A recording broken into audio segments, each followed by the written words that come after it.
The president wrote that the couple passed away, quote, reportedly due to the anger Rob caused others through his massive, unyielding, and incurable affliction with a mind-crippling disease known as Trump derangement syndrome, sometimes referred to as TDS. This is the president's words.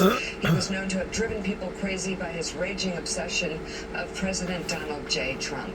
Police have arrested the couple's own 32-year-old son, Nick Reiner, in connection with the killings, holding him without bail on suspicion of murder. Nick has spoken out over the years about struggles with drug addiction and homelessness. There is, of course, no indication politics had anything to do with the deaths. The president then doubled down on his tasteless, inflammatory words when asked by reporters if he stood by the disgusting post. I wasn't a fan of his at all. He was a deranged person as far as Trump is concerned. He said he knew it was false. In fact, it's the exact opposite, that I was a friend of Russia, controlled by Russia. You know, it was the Russia hoax. He was one of the people behind it. I think he hurt himself in career-wise. So he became like a deranged person, Trump derangement syndrome. So I was not a fan of Rob Reiner at all in any way, shape, or form. I thought he was very bad for our country. There was a lot of reaction to this, really shocked, negative reaction. Let's run through some of it. Laura Ingraham tweeted the following yesterday, quote, Rob Reiner was a legend.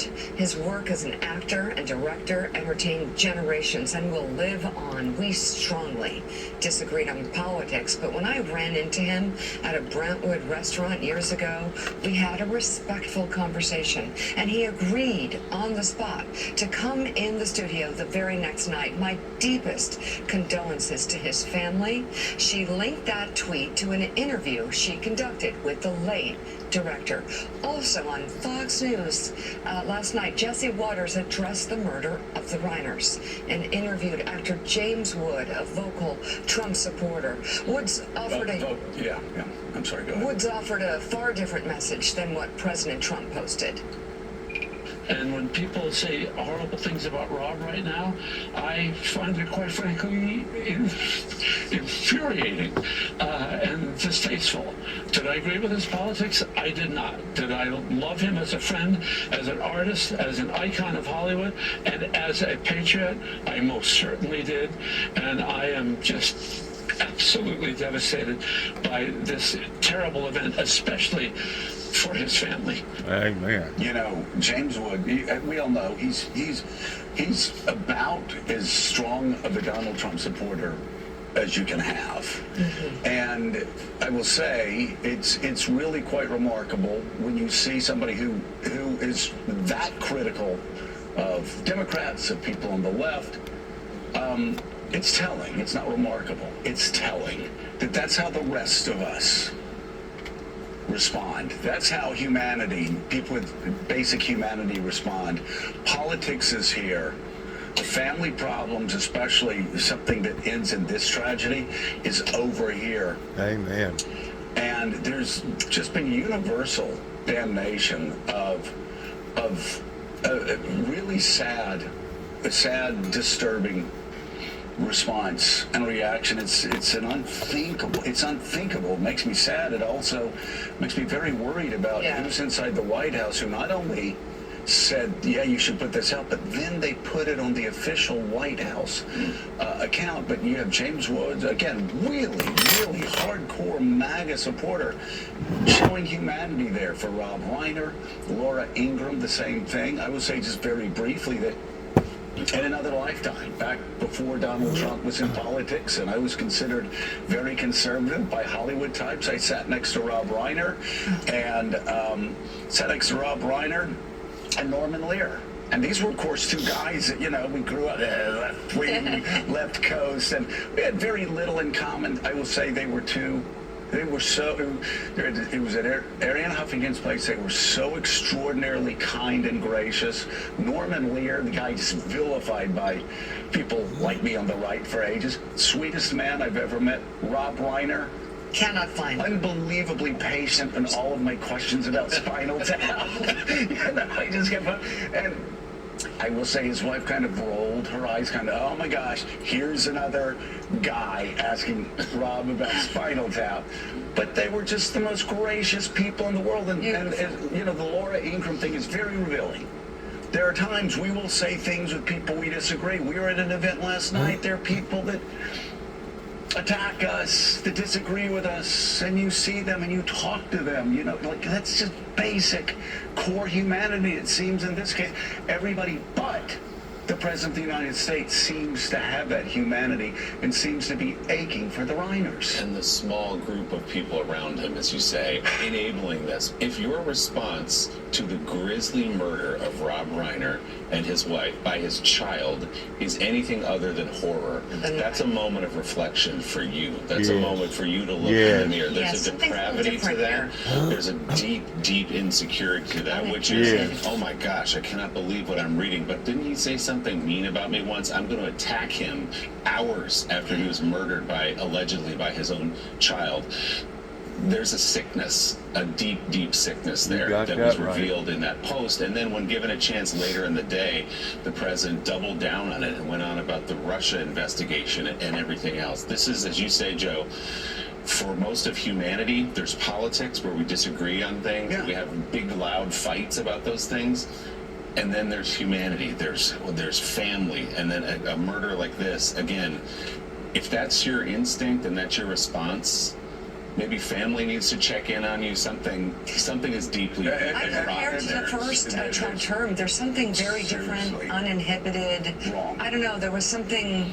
But it's also very different. I guess I hate to say this, that it's not terribly surprising, is it? I mean, it's shocking. I was surprised. Yeah, it's shocking, no question about it. But then you go, well, yeah, this is kind of what he does when someone politically opposes him. And the fact that we need to stop at the top of our show and point to the obvious, which is people offering condolences and expressing their shock and horror at this as something that needs to be held up in contrast to what our president is saying, is a big statement about where we are. Yeah. Piers Morgan called the president's post, quote, dreadful. A dreadful thing to say about a man who just got murdered by his troubled son. Deleted, Mr. President, of course. Piers Morgan has been a supporter of Donald Trump's and their friends, but Reiner was on Morgan's show late September when he reacted to the murder of Charlie Kirk with empathy. Watch this. What was your immediate gut reaction to it? Well, horror, absolute horror. And I unfortunately saw the video of it, and it's beyond belief what happened to him, and that should never happen to anybody. I don't care what your political beliefs are. That's not acceptable. That's not a solution to solving problems. A spokesman for Kirk's group, Turning Point USA, wrote this, quote, Rob Reiner responded with grace and compassion to Charlie's assassination. This video makes it all the more painful to hear of he and his wife's tragic end. May God be close to the brokenhearted in this terrible story. Yeah. Some more reaction from prominent conservatives. Russell Moore, the editor-at-large of Christianity Today, wrote, quote, how this vile, disgusting, and immoral behavior has become normalized in the United States as something our descendants will study in school, to the shame of our generation. Editor at the National Review, Ramesh Ponnuru, has this one-word response to the president, quote, disgusting. Charles C.W. Cook, another editor at the National Review, posted, quote, that Trump wrote this is insane and disgraceful. That the White House chose to tweet it out is pathological. And conservative commentator Eric Erickson wrote this, quote, just thinking about the president's reaction to Rob Reiner's death, a relative last night told me he voted for Trump, he likes Trump's policies, but he is exhausted by Trump and embarrassed by the president's behavior. He wished the president would just go off the grid for a while. Instead, we have Trump going off on the murder of Rob Reiner. The president is surrounded by an evangelical team that supposedly prays for him and over him. Never mind that his council of spiritual advisors is led by a heretic. There are lots of evangelicals around the man, but they all seem more concerned with what they can get from him and not at all concerned Amen. with the state of his Amen. soul and where he Amen. will spend eternity beyond Jonathan beyond O'Meara, this life. this is, again, we talked about James Wood. It's dehumanizing. It's dehumanizing to think that somebody, regardless of what their political views may be. I mean, I got enemies. I got people that don't like me. I got people that don't love me. But if bad stuff happened to them, I'm not going to glorify in it. And that's basically what Donald Trump's trying to do. He's trying to glorify in this family's misery. What a worser thing to happen to a father or a mother pertaining to family than the son to go off on him and kill him. How we hear about Susie Wiles all the time. Mm-hmm. I just got to ask, where was Susie Wiles? Where was any grown-up in the White House? Where were they? Where were they? They had to know that even for this president, who aggressively goes after his critics, who's broken barriers time and time again, but even for this president with the low standards that he's allowed to get by on, somebody in that White House had to know this would cause conservatives, this would cause his most fierce supporters in the MAGA base to be deeply disturbed at how much it would damage him. This is not about hurting libs. This isn't about libs. This is about Donald Trump hurting Donald Trump. Donald Trump hurting the White House. Donald Trump hurting the MAGA base. Like Eric Erickson said, people in the MAGA base are exhausted by this. Who is in the White House who could say, Mr. President, you can't send that out? Well, this has been one of our themes in this last month or two as the president has really been in a political slump. There's no one in the White House to tell him no, and that's by design. Social media account is the president himself or Dan Scavino, who's one of his longtime advisors. They're the ones who have the keys to this, but someone in the White House response staff, they put it out. The reflexive instinct is just to fight, to double down on whatever the president says. This should not be a challenging moment. This is a moment to be a human, to express sympathy, horror, sadness, and he's simply not able to do it. When that Truth Social post came on, it came just before we came off the air yesterday. I literally gasped on air, and I'm the one who always reads the Truth Social post. I am rarely surprised by what he says. I was yesterday, and it was right at the end of the show, so we didn't talk about it then because it was so outrageous. I thought maybe this one was a hoax. Yeah. So I was like, I'm going to double check this. I think a lot of his supporters said throughout the day they thought it was a hoax, and then they came back and they said sadly, we looked at it. This isn't a hoax, Mr. President. Please take this down. That's from his supporters. And he said it. Yeah, and that's just it. After hours of outrage about this, including from Republicans, he then in the afternoon to reporters doubled down on it. And two things: the only defenders I found of this is a really hardcore, like Laura Loomer defended it, and a few people like that. But usually, even acolytes of President Trump distance themselves from this. And we mentioned Charlie Kirk, and I'm glad we played that clip there. Rob Reiner showed such humanity of it. But after Charlie Kirk was killed, let's remember the hunt the people on the right went on about people who dared say anything negative about Charlie Kirk. They should lose their jobs. They should do this. And now we have the President of the United States take it that much further. And that's why, I had to watch a few times, actually, and really try and understand what's happening. When the president doubled down on this, Willie, with his words, there seemed to be a shift from maybe his first presidency. Sometimes he would say things that are a little bit off, but there'd be kind of a twinkle or a sort of I'm joking, but I'm not.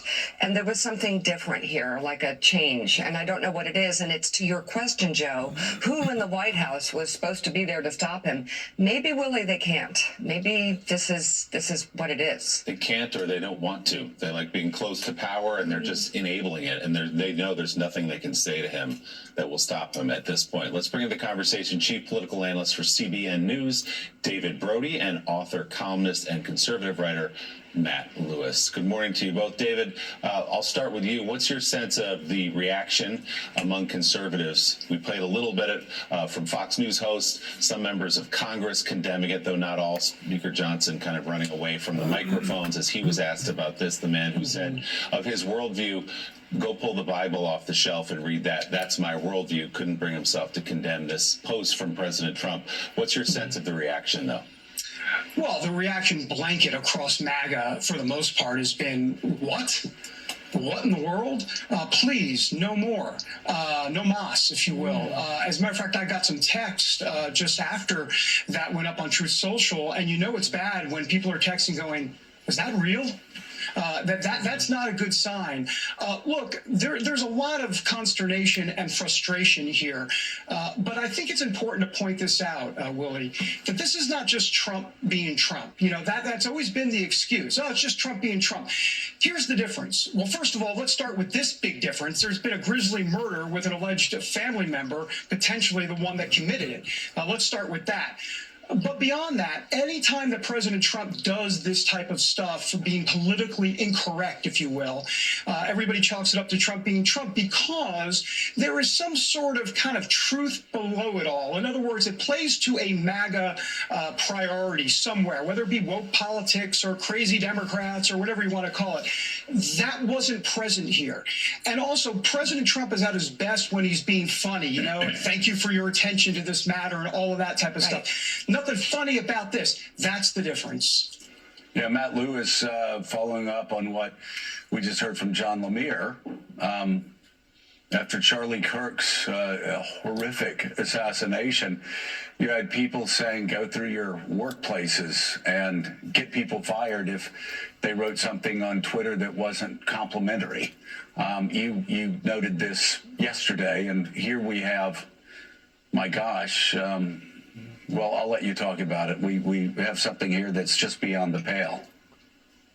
Absolutely right. Look, I do think that Donald Trump, and this is different, but there have been other examples where Donald Trump did things similar to this. When John McCain, hero, POW, when he died, Donald Trump was critical of him. Didn't want to drop the flag. Nancy Pelosi's husband was attacked with a hammer. Right. Donald Trump mocked him. So I don't let the MAGA supporters off quite so easy.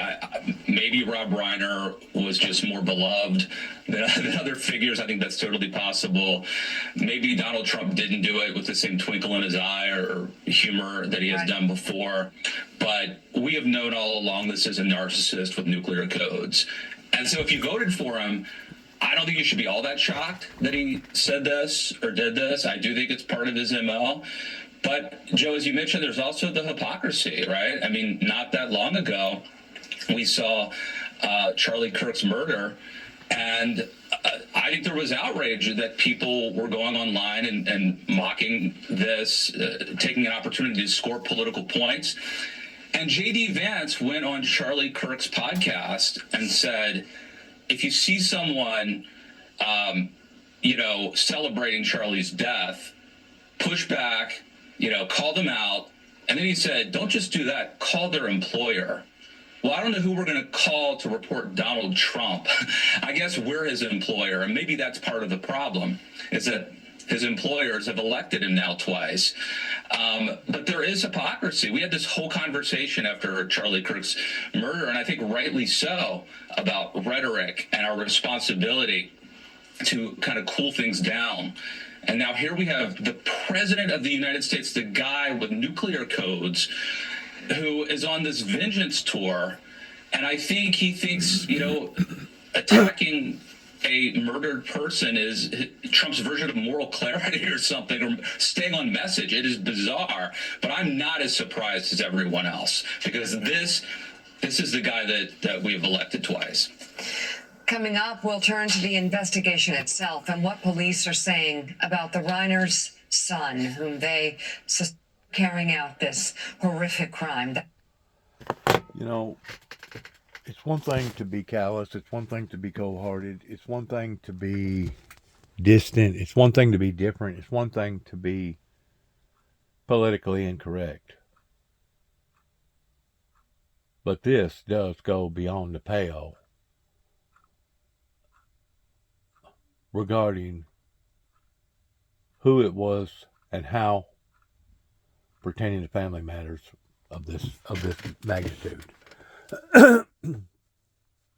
I'm sure, I feel quite confident in saying this, that, well, let me first say this.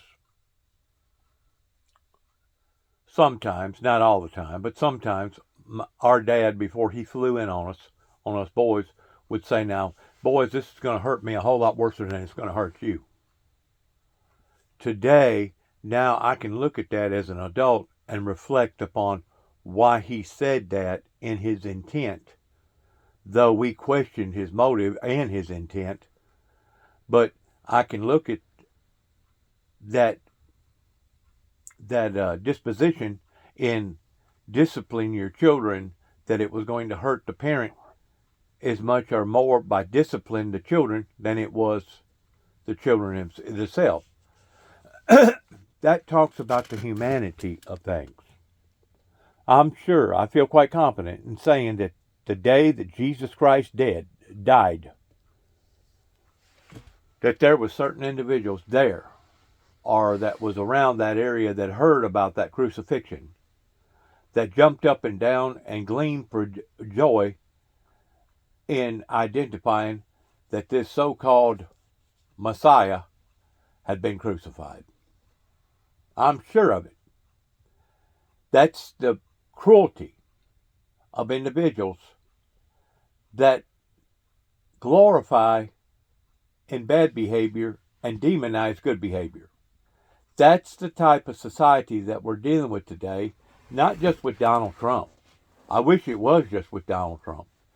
But we're dealing with a very, very sick society to the degree of what went on pertaining to Israel and Hamas.